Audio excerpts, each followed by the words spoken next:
On se lance maintenant dans le 7e épisode de J'aime ta compagnie. C'est beau déjà cet épisode dans lequel on va parler de marque employeur, donc comment on fait pour attirer et fidéliser des collègues, une superbe équipe de travail pour arriver à atteindre nos objectifs. Et les filles, vous arrivez dans quel état d'esprit cet après-midi? Hey, j'avais oublié cette question-là.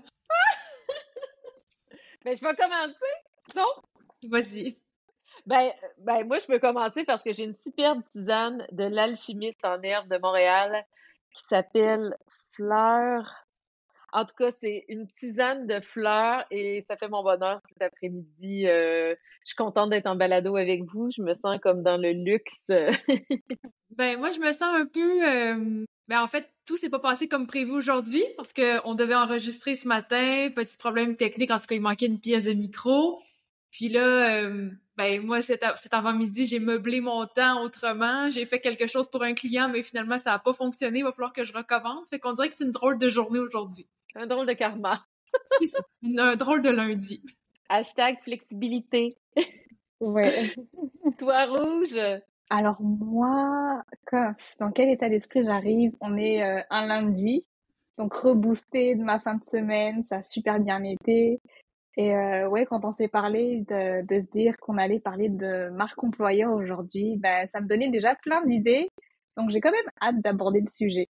Excellent. Puis pour tout dire à tout le monde, c'est que je suis en train de préparer une conférence pour le mois de mai dans lequel on va parler de marketing, mais avec la lorgnette de l'employeur et des objectifs d'attirer et fidéliser des membres à son équipe. Puis là, je voulais avoir cette discussion-là avec vous deux, les filles, en rencontre d'équipe. Puis je me suis dit, non, on va juste avoir la discussion dans un épisode de podcast pour en faire profiter aux autres. Et la façon dont j'ai devant vous aujourd'hui, moi, je pensais vous parler comme OK, entre guillemets, gestionnaire d'entreprise, qui a quelque part réussi à vous attirer, à vous fidéliser jusqu'à aujourd'hui, puis à bien comprendre qu'est-ce qui a fait la différence. Parce qu'on le sait, nous, on est dans une micro-entreprise, on n'a pas de département RH, on n'a pas de département marketing, et donc, j'ai pas les moyens d'une institution publique, parapublique, sur le plan du salaire, des assurances, de tout le kit. Et donc, comment on fait quand on est une entreprise comme ça pour être wow, puis bien faire les choses. Puis là, je voulais vous poser les questions pour vous entendre, puis m'aider pour pas qu'en préparant ma conférence, j'ai juste mon point de vue en tête. Alors, avant de plonger, je veux juste dire à tout le monde que grosso modo, marque employeur, c'est un terme savant qui veut dire qu'est-ce que je fais pour attirer et fidéliser les bonnes personnes. Nous, à la firme, on croit plus ou moins au concept de marque employeur parce que tu vas pas faire un site web pour des clients, puis un site web pour ton équipe de travail. Donc, tu as une marque, tu as un logo, tu as un site web et donc, on doit bâtir des marques fortes au sens large pour attirer et fidéliser des employés, des collègues à moindre effort et à moindre coût. Et c'est important parce que avec les données sociodémographiques actuelles et futures, le développement des entreprises va reposer sur la capacité à attirer des talents qui arrivent à être autodidactes, à être autonomes, à être motivés, à être flexibles, des gens qui vont se renouveler aussi parce que les emplois vont évoluer, vont changer, le monde dans lequel on évolue change. Et donc, c'est pas nécessairement évident d'attirer les plus grands talents quand on n'a pas les moyens des grandes entreprises. Alors, les filles, première question, qu'est-ce qui vous a attiré vers la firme au départ, considérant que dans les deux cas, il n'y avait pas, ça c'est moi peut-être qui fais mal ma job, là, mais dans les deux cas, il n'y avait pas de poste ouvert, il n'y avait pas d'offre d'emploi publiée sur un site traditionnellement là, où on regarde des offres d'emploi. C'est bien finalement qu'on n'ait pas enregistré ce matin parce que ça m'a permis d'y réfléchir cet avant-midi. On enregistre au début de l'après-midi. Puis, en fait, juste pour mettre les gens en contexte, Marie-Michel et moi, comment on s'est croisés? En fait, on avait été mises en contact dans nos anciennes vies professionnelles. On travaillait à des endroits différents, mais avec des lieux communs. Puis, on s'était connectés sur LinkedIn. Puis, à un moment où moi, je cherchais peut-être à venir m'établir à Rimouski avec mon conjoint, j'ai vu popper Marie-Michel et la firme dans mon fil d'actualité LinkedIn, où Marie-Michel faisait un live seul, son premier, en se disant « ça marchera pas ». Sur les sites web en disant comment votre site web peut être votre collègue ou quelque chose comme ça. Puis moi, à ce moment-là, dans mon emploi précédent, je travaillais beaucoup sur le web. Puis, au-delà du fait que j'ai fait « Hey, cette fille-là est à Rimouski, peut-être que je pourrais lui parler », je me suis dit « Qu'est-ce qui m'a attirée à vouloir lui parler? » Parce que c'est ça, finalement, qui a été l'étincelle. Puis je pense que c'est la vision, en fait, que Marie-Michel proposait du marketing ou, là, dans ce cas-ci, très spécifique, du web. Puis ça m'a attirée. J'ai fait « Hey, mais c'est logique, ça me parle! » Puis au-delà de vouloir en savoir plus sur la vie rimousquoise, ben je pense qu'il y a quelque chose qui m'attirait aussi derrière sa vision. Puis je me disais « Hey, mais ce serait quelqu'un d'intéressant à avoir dans mon réseau professionnel. » Parce que quand je t'ai approché, Marie-Michel, pour moi, c'était pas question d'un emploi, là. T'sais, pour moi, c'était impossible. J'ai comme, hey, c'est une jeune entreprise, ils sont pas là, c'est pas ça pantoute.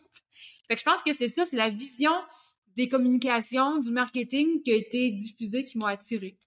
C'est intéressant parce que tu as parlé, puis je prends des notes pour moi-même, pour la conférence et tout, mais tant mieux, ça peut outiller d'autres gestionnaires, mais tu as parlé d'abord de relations.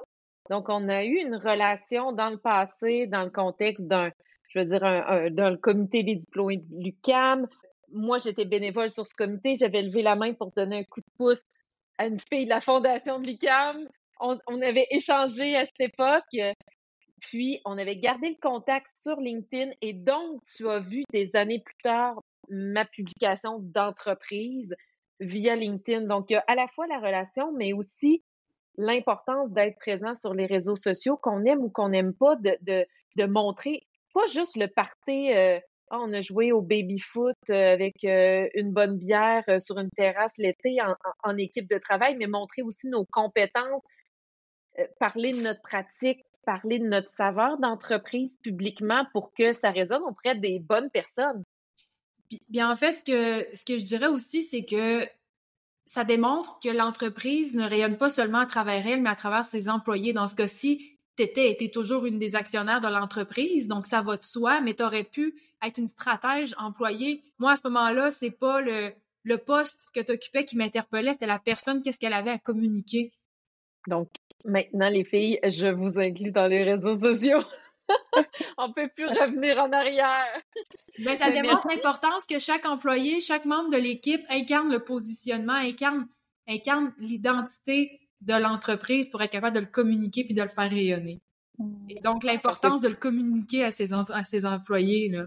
Ben, puis si le positionnement est clair, si tu l'incarnes partout, tu vas attirer des gens qui fit quelque part là-dedans. Parce qu'il y a probablement des gens qui ont vu ma vidéo ce jour-là puis qui ont trouvé que j'étais dans les patates, que j'étais peut-être calinours, que j'avais une vision complètement détachée ou détachée de la réalité, là. Il y a probablement des gens à qui cette vidéo-là n'a pas plu, mais toi, ça t'a rejoint puis t'as fait « Ah, wow, tu sais, il y a un fit entre moi et la vision de cette fille que je connais pas tant que ça, je veux en savoir davantage. » Et toi, Rouge, au départ, qu'est-ce qui t'a amené vers la firme? Alors moi, je vais raconter nos débuts à peu près aussi, mais ce que tu viens de nous dire là à propos du fit, je vais revenir là-dessus parce que c'est vraiment ça, je pense, qui a été déterminant. Alors moi, je finissais ma dernière session notamment à l'UQAC, puis j'ai été mise en relation avec Marie-Michel via une de mes profs qui est basée à Rimouski et que je salue si elle écoute ce balado-là. Puis dans le fond, c'est moi, j'ai beaucoup de difficultés déjà de trouver un emploi vraiment dans le domaine du marketing que j'avais fait depuis mon pays, donc Madagascar. Ici, ça a été très compliqué parce qu'en tant qu'immigrant, on a quand même cette étiquette par rapport au fait qu'on ne connaît pas le contexte ou par rapport au fait qu'on a quand même peut-être des petits soucis au niveau de la communication, comme on parle même français, mais forcément il y a quand même des petites choses qui détonnent. Je pense que moi, ce qui m'a le plus attiré au final, c'est que c'était une belle opportunité d'avoir un premier job. Puis, on le voit aujourd'hui dans les statistiques, on a très très peu d'immigrants, même s'ils ont étudié à l'université, qui ont l'occasion de trouver un job dans leur domaine, puis dans les choses qui les passionnent tout simplement. Donc moi, je pense que j'ai sauté sur l'opportunité, puis après avoir sauté sur l'opportunité, Marie-Michel, effectivement, elle m'a dit, tu sais, il n'y a pas de poste dans l'immédiat pour toi, mais viens, on se prend un café virtuel, puis on en discute. Moi, quand j'ai eu cette première discussion avec toi, la manière, je pense, dont tu m'as abordé, la manière dont tu t'as abordé la vision de l'entreprise, mais aussi tu as demandé, OK, c'est quoi tes attentes et voir s'il y a un fit. Donc c'est là où je reviens au fit, mais il y a un fit entre mes attentes personnelles et celles de l'entreprise. Puis moi, en discutant dans tout ça, je me disais, OK, mais effectivement, il y a un fit parce que c'est vraiment quelqu'un qui cherche à comprendre c'est quoi que je veux faire, puis c'est quoi la carrière que j'aime mener, puis comment est-ce que j'aimerais évoluer. Et je pense que c'est ça, en tout cas, c'est un des points qui a fait vraiment que la firme m'a attirée. Puis, deuxième chose que j'aimerais nommer aussi, c'est que dans le fit, il y a aussi le fit au niveau des compétences parce que le marketing, c'est ce que j'ai toujours fait pendant 2 ans dans mon pays. Puis ici, j'ai étudié en gestion de projet et vraiment, c'est ce qu'on fait à la firme. C'est le cœur de métier de la firme. On passe d'un projet à un autre et puis en même temps, ce qu'on fait, je pense, c'est beaucoup valorisant parce que tu vois que le fruit de tes efforts, les entreprises l'utilisent et ça les permet de rayonner de n'importe où ils sont et dans n'importe quel domaine où ils sont. Donc, moi, particulièrement, c'est plus ça qui m'a vraiment attirée chez la firme. Donc, j'ai bien aimé quand tu as dit, je vais le traduire dans mes mots, là, mais c'était quand, dès le départ, on faisait un peu équipe. Puis j'ai cette chance-là, moi, d'avoir une certaine curiosité envers les autres humains. Qui fait que, avant d'engager quelqu'un, je vais pas moi, j'aime mieux, ralentir mon développement d'affaires. Moi, comme entrepreneur, avec mon chapeau d'entrepreneur, j'aime mieux avancer moins vite que d'avoir quelqu'un qui est malheureux dans l'entreprise. Et donc, c'est sûr que je veux pas, entre guillemets, je vais être très dure dans mes mots, mais perdre du temps avec quelqu'un, qui a pas intérêt à développer les compétences qu'on peut développer dans la boîte. Et donc, de s'intéresser à toi, pas juste à moi, qu'est-ce que je veux, oui, t'exposer, moi, qu'est-ce que j'avais besoin éventuellement, mais aussi m'intéresser, toi, tu veux quoi? Puis est-ce que moi, je vais pouvoir t'offrir ça? Parce que si je vais pas pouvoir t'offrir ça, ben peut-être que je peux te référer à un collègue qui peut t'offrir ça aussi, mais que tu trouves c'est la bonne personne sur la bonne chaise. Moi, je crois fondamentalement en ça, puis qu'on doit faire équipe finalement, là. Tu sais, le gestionnaire et la personne qui travaille dans l'entreprise, on doit faire une équipe, c'est pas quelqu'un au service de l'autre. On dirait qu'il y a toujours une forme de débalancement de pouvoir, mais il faut être Mhm. ensemble, point, là, que le pouvoir soit pas d'un bord ou de l'autre du filet de jeu, là, si on veut. Et puis, ben, je suis contente que tu aies eu l'opportunité chez nous. Puis, tu as été une opportunité aussi pour nous parce que tu étais pleine de compétences. Et tant mieux si les autres ne t'ont pas. Je suis contente que tu fasses partie de mon équipe. Mais ça, c'est la pointe d'humour. La pointe plus dommage, je trouve ça très triste que quand vous immigrez ici, vous êtes dans nos universités, puis comme tu dis, vous n'êtes pas nécessairement considéré après pour la majorité en emploi, des emplois sérieux, professionnels pour lesquels vous êtes prêts.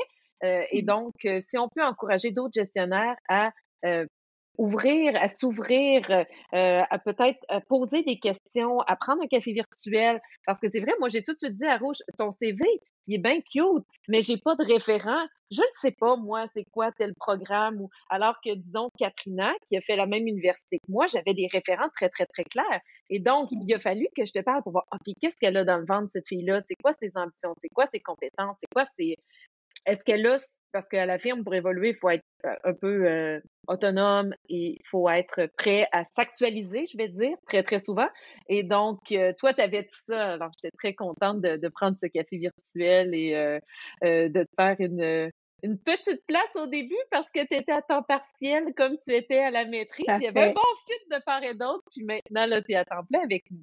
Ben, merci. Merci, puis je prends des notes aussi pour tes compétences qui ont pu être mises à profit. Au départ, tu as senti que tes compétences allaient avoir une pleine place et que tu allais avoir, tu allais pouvoir observer le fruit de tes efforts là, concrètement. Tout ça en étant aligné avec les compétences que tu avais envie d'amener à la table, puis aussi Mhm. envie de développer toujours le marketing. Donc, je note tout ça. Et maintenant, les filles, disons qu'on fait la différence entre ce qui vous a attiré et ce qui vous garde à la firme. Qu'est-ce qui vous garde ici jusqu'à présent, là?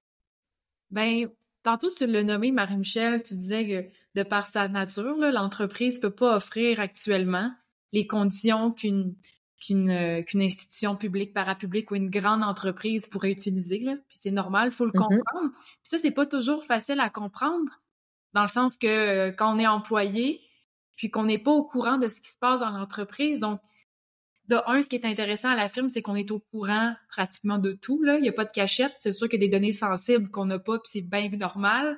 Mais sinon, ce qui se passe dans l'entreprise, ça va bien, ça va moins bien, ça va super. Ben, on le sait. Fait qu'on est capable de comprendre pourquoi on en est là aujourd'hui dans des conditions de travail. puis c'est des très bonnes conditions de travail, là, qu'on s'entende.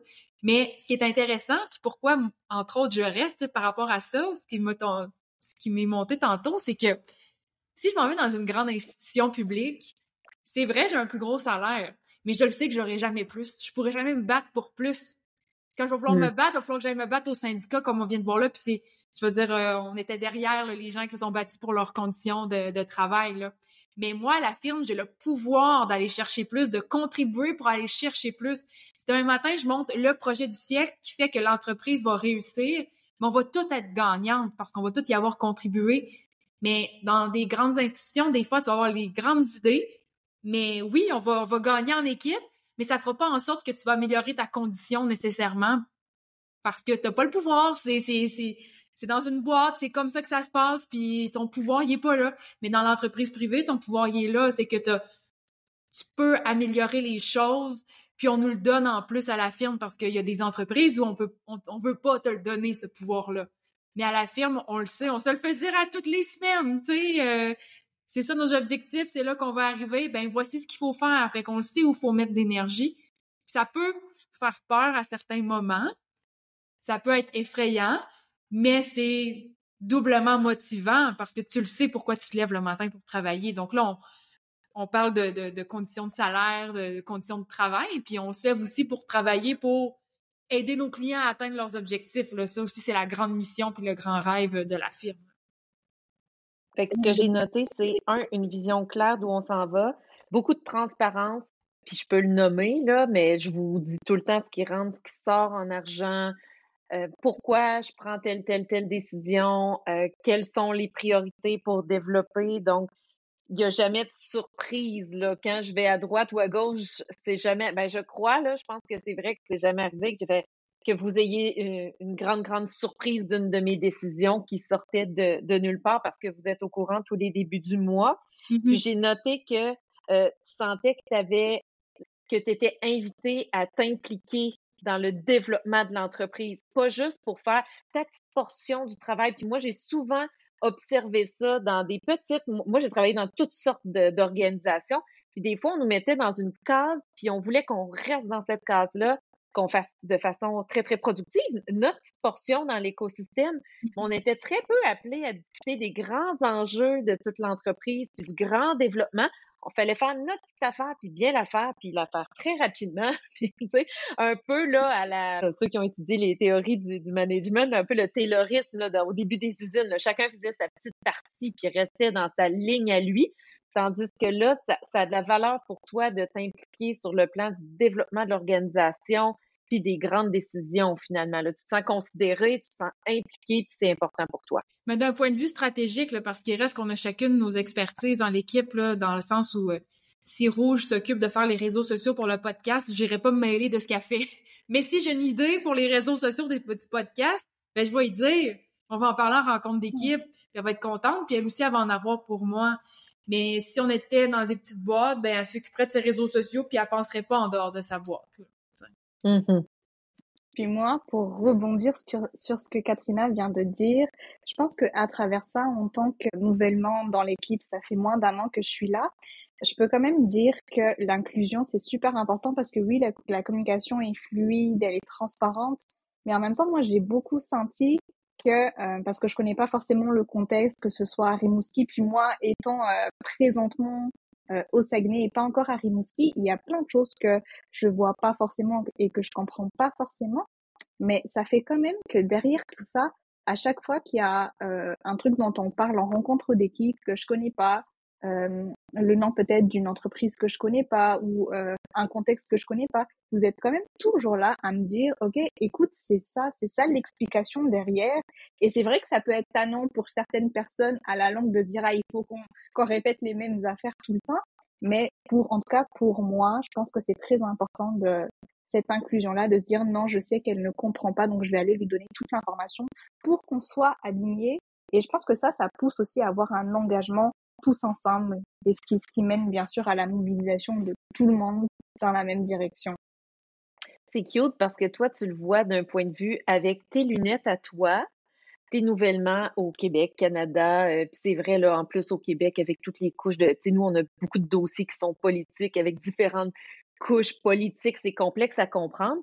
Mais, tu sais, je veux dire, dans l'ensemble de l'entreprise, ce que je note, même si tu avais été, je dis n'importe quoi là, tu aurais été une fille du Saguenay, tu aurais voulu appliquer ici, probablement que tu aurais eu le même genre d'enjeu et ou tu aurais eu d'autres questions pour lesquelles il aurait fallu te coacher, puis t'expliquer les contextes. Et moi, ce que je note de pertinent, c'est de prendre le temps d'expliquer le contexte.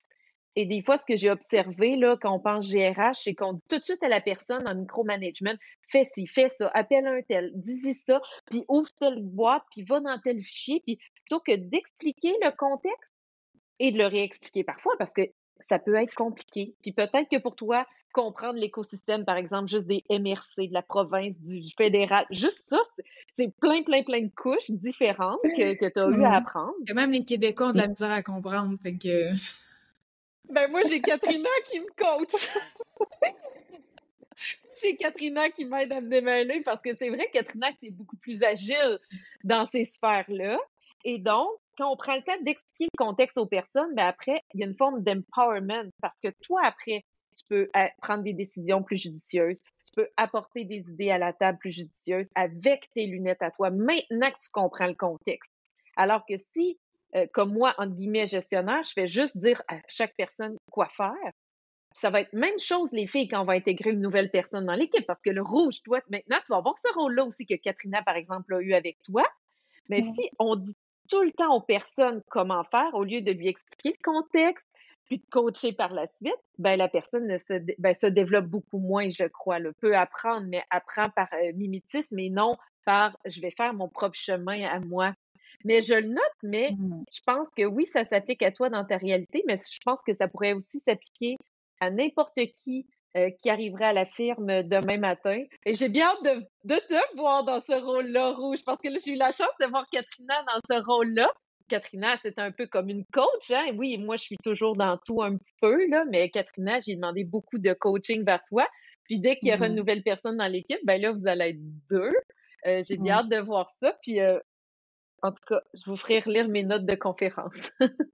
Vous êtes deux stratèges marketing. Vous accompagnez des entreprises dans le quotidien. C'est ça votre métier. Donc, vous êtes des filles qui doivent regarder ce qui se passe, regarder où ça s'en va. Et puis, d'un point de vue critique, qu'est-ce qu'on pourrait faire comme gestionnaire au sens large pour attirer plus aisément du monde dans nos entreprises, au-delà de ce qu'on a dit par rapport à la firme? Est-ce qu'il y a autre chose que vous vous dites, ah, si les entreprises faisaient ça, il me semble qu'ils pourraient attirer des talents plus wow avec plus d'aisance? Ben, considérer la personne qui est en face de nous, puis de pas juste de la considérer comme personne dans ce qu'elle est, dans ses besoins, autant professionnels que personnels. Donc, tu sais, une personne qui va pas bien, là, elle sera pas bien au travail, là. Donc, tout l'aspect psychologique aussi. Mais de considérer le travail de la personne. J'ai en tête un mandat qu'on n'a pas eu, où on sentait que la personne qui était de l'autre côté là, du client potentiel, c'était une personne en marketing, mais elle avait pas du tout l'appui de ses patrons pour faire son travail. On lui donnait des pacotilles comme budget. Puis quand je dis des pacotilles, là, ça se comptait en centaines de dollars pour un budget marketing dans une entreprise somme toute assez grosse. Fait que comment cette personne-là peut sentir s'accomplir dans son travail quand ses patrons considèrent même pas l'importance de ce qu'elle fait? Ils considèrent que ça vaut pas la peine d'investir. Ils voient pas l'importance d'investir au moins quelques milliers de dollars. Comment ils peuvent avoir la prétention de penser que c'est important d'investir dans cette personne-là puis de la faire grandir dans le travail? Donc, de considérer le poste de la personne comme un maillon de la chaîne, mais de considérer aussi la personne comme un maillon de cette chaîne-là. Tout à fait. C'est vrai qu'on peut observer ça. Parfois, on bouche un trou dans l'entreprise, on ne sait pas tellement pourquoi, mais finalement, le gestionnaire de cette personne-là ne croit ni en le poste, ni en la personne, mais la garde là parce qu'il faut, sans nécessairement y croire. Très bon point, Katrina. Donc, considérer la personne, considérer ses compétences.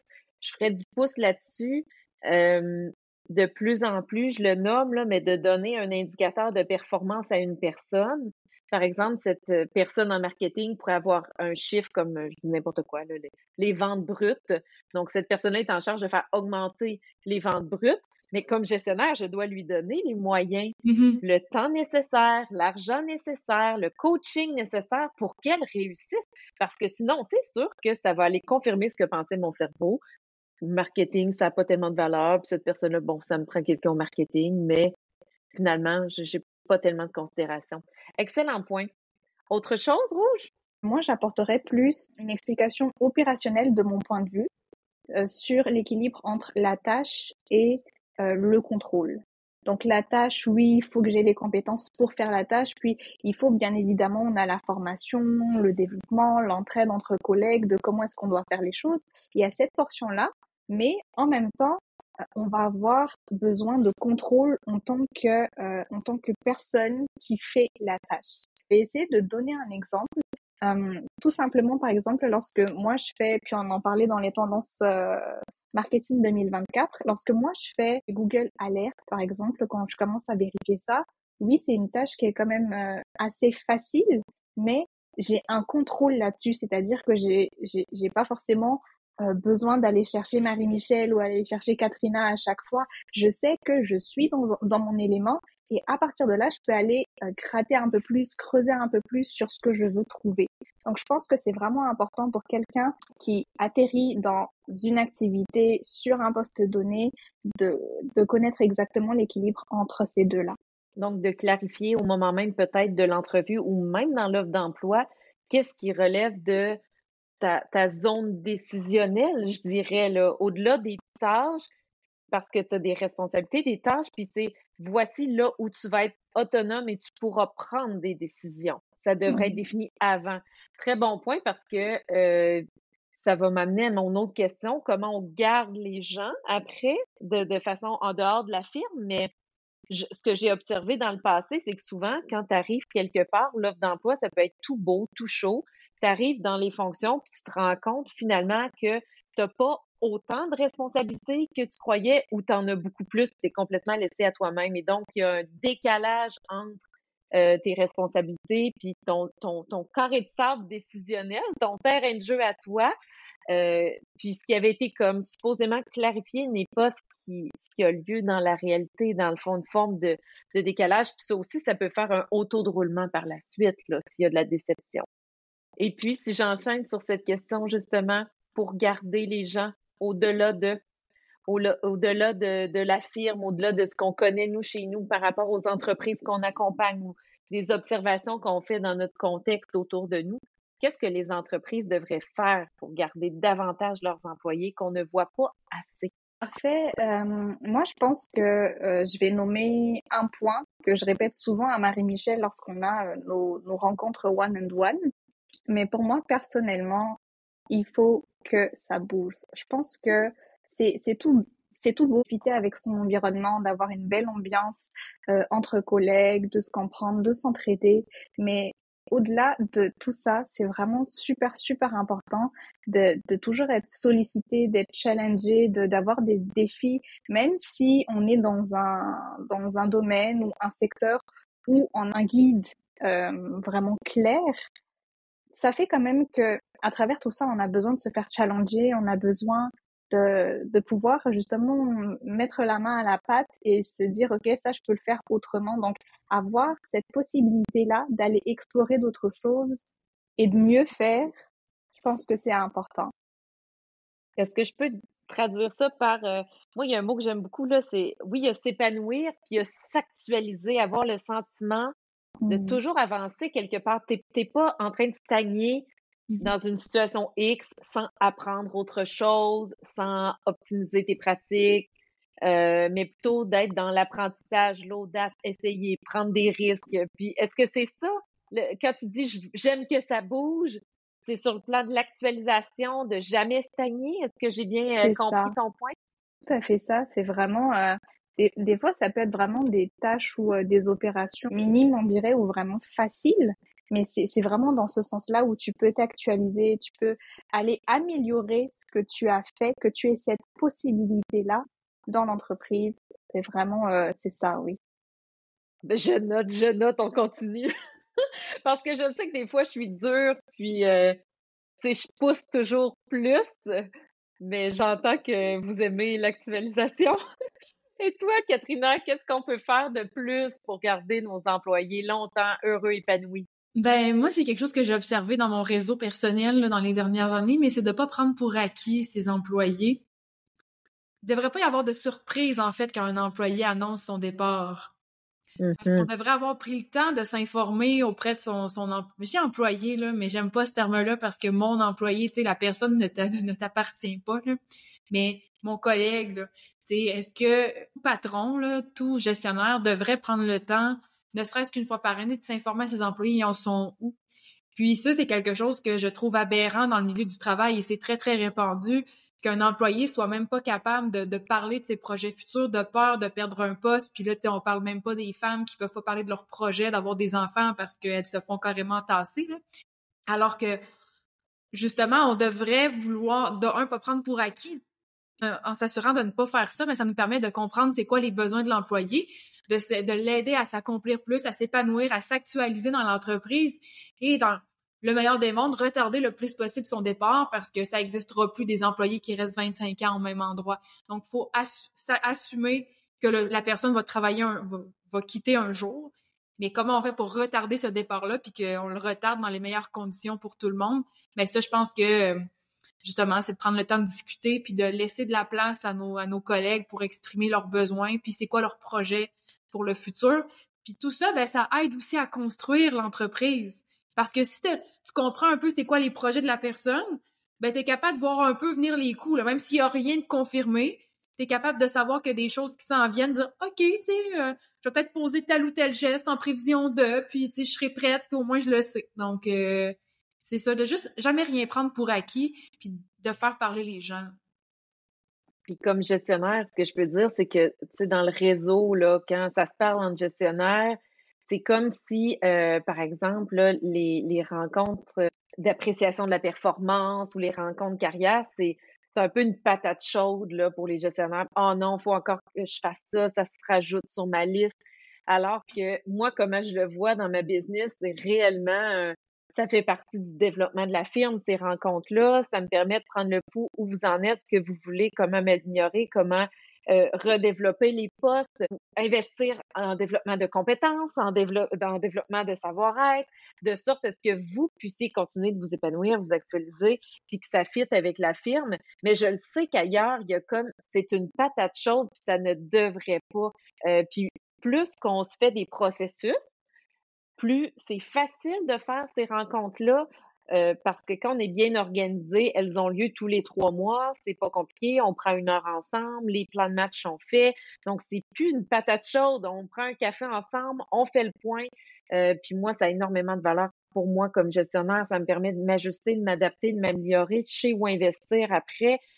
Donc ça, pour moi, là, pour traduire en termes de gestionnaire, ce sont des rencontres que les gestionnaires devraient mettre à l'horaire. Ça, puis des rencontres un à un à chaque semaine ou aux 2 semaines avec chacun, je vais dire, subordonné, là, des personnes que tu diriges directement. C'est primordial. Puis avant de se quitter, là, moi, je vais ajouter quelque chose parce que je suis employée de la firme. On peut faire comme employé pour retenir nos gestionnaires. Qu'est-ce qu'on peut faire pour retenir nos gestionnaires? Super belle question. Non, Hey, les mais filles, parce vous que avez c'est rien à dans faire. des plus grandes valeurs, on n'est pas dans ce contexte-là, mais quoi, même dans des moyennes entreprises, des fois, tu sais, il peut y avoir plus qu'un échelon hiérarchique, mais parfois, c'est les équipes qui vont faire qu'un gestionnaire va quitter parce qu'il est pas bien. Fait qu'est-ce que nous, on peut faire? Ben moi, je dois dire que vous êtes extraordinaire ce matin, Rouge. Je peux en parler, Rouge, là. En contexte de 1 à 1, elle me disait, là, c'est assez, faut que tu nous délègues des affaires. Puis j'étais comme, oh my God, le rêve! Parce que souvent, quand tu es rendu dans un poste de gestion ou que tu es entrepreneur, c'est que tu as bâti à la sueur de ton front plusieurs pièces de la maison, on va se dire les vraies affaires. Tu as appris sur le tas, tu as eu des embûches, puis tu as continué. Puis tu n'as pas nécessairement eu toujours des gens qui te prenaient par la main et disaient Hey, je vais te donner un coup de pouce, je suis là. Puis là, ce matin, ce que j'entendais, puis les filles, vous le faites beaucoup, ça, avec moi, dire Hey, non, ça, fais plus ça, puis vous me challengez parce que vous connaissez mes vieux patterns de prendre tout sur mes épaules. Vous dites, hey, hey, hey, non, non, j'avais dit que j'allais le faire, ça. Puis vous le prenez pas personnel, vous me rappelez. Et donc ça, moi, c'est de l'or en barre et je me sens comme la plus chanceuse des entrepreneurs de vous avoir dans mon équipe. Puis mon point bonus, c'est que moi, Marie-Michel, comme employée de la firme, parce que moi, je fais la différence entre mon côté plus entrepreneurial et ces décisions que je prends, mais j'ai aussi mon rôle comme employé. Puis, c'est pas les mêmes tâches. Puis, je dois dire que comme employé, le fait qu'on adopte la semaine de 4 jours, c'est une révélation pour moi.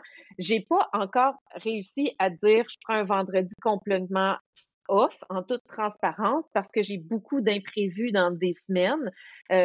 Ça peut être des imprévus personnels et donc ça me permet, au lieu de faire 45 heures en 28, j'ai mon 32 heures en 40. Alors, si ça n'a pas rentré ou s'il y a un imprévu ou il y a un enfant malade, moi, je sais que je peux reporter. Et ça, c'est le fun parce qu'avec la semaine de 4 jours, on peut chacune, selon notre style de vie, faire ce qu'on veut avec ce vendredi-là. Et donc, ça nous apporte de la flexibilité sans avoir à réécrire les règles pour chaque individu. Parce que ça, on n'a pas ce temps-là et cette énergie-là et cet argent-là d'avoir des règles spécifiques à chacun. Mais en faisant un horaire sur un nombre de journées qui a une journée libre, ça nous permet de nous réajuster. Moi, ça m'a beaucoup aidé là, dans les derniers mois parce qu'il y a eu beaucoup d'imprévus. Puis ça, moi, comme employée, en guillemets, ça m'a offert une forme de flexibilité que j'ai appréciée. Alors, merci les filles de vous être prêtées au jeu, d'avoir partagé avec transparence comment ça s'était passé pour vous, comment les entreprises peuvent faire mieux. Et j'ai plein de notes pour ma conférence. Ce sera à vous de me donner une note rendue là, si j'ai bien compris l'essence de vos mots. Alors, juste avant de se quitter, j'inviterai tout le monde qui écoute le podcast à s'abonner. Si vous vous abonnez, vous allez recevoir les épisodes à chaque semaine. Et nous, ça nous rend beaucoup plus crédible auprès des plateformes de diffusion de balado. Et être outillé aussi. Sachez qu'à la firme, on fait des plans marketing, des stratégies marketing. On peut vous accompagner dans des plans de match pour attirer et fidéliser des employés. On n'est pas juste là pour des clients puis des ventes brutes, mais on peut être là pour vous aider à attirer des plus grands talents dans votre équipe. Tout est marketing aujourd'hui, alors surtout n'hésitez pas à communiquer avec nous si vous avez besoin d'aide. Alors sur ce, on se dit à la semaine prochaine. À bientôt. À la semaine prochaine.